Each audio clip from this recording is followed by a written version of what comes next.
আর এজন্যই আমাদের চলছে সাফাইয়ের কাজ। এই দেখুন বন্ধুরা, আমাদের চলছে এখন জঙ্গল সাফাইয়ের কাজ।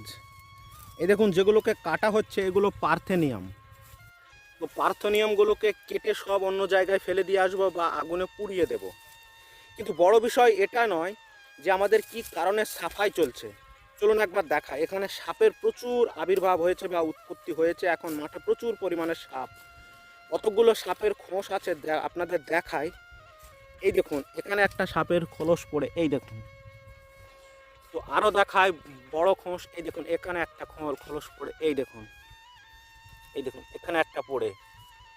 তো কতগুলো আছে আপনাদেরকে দেখায়। এই দেখুন এখানে একটা কত বড় খোলস দেখুন সাপের, এই দেখুন এত বড় সাপের খোলস। এই দেখুন কতটা বড় দেখুন, এই দেখুন এতটা বড়। আরও দেখায়, চলুন। আশেপাশে পড়ে আছে আরও, খুব সাবধানে কাজ করতে হচ্ছে এখানে।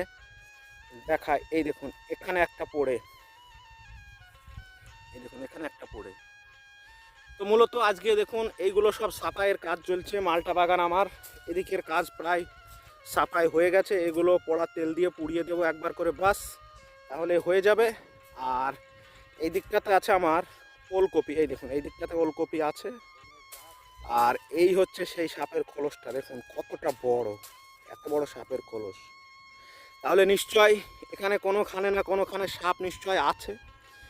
তো এই আবর্জনা কটা আমার পরিষ্কার করতে হবে এখন।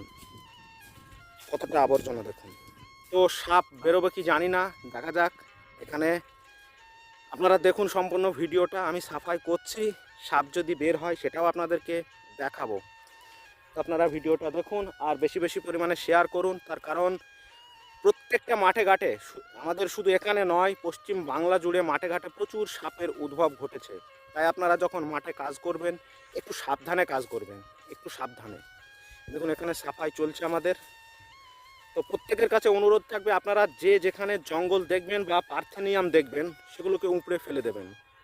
আমি এই টোটাল জমিটাকে যখন সাফাই হয়ে যাবে তখন একদিন আপনাদেরকে দেখাবো যে আজকে এরকম সাফাই চলছে। তো আরও সাপ বেরোয় কি, এই দেখুন সেই বড়টি। তো দেখা যাক আরও সাপ বের হয় কি, আপনারা সম্পূর্ণ ভিডিওটা দেখতে থাকুন।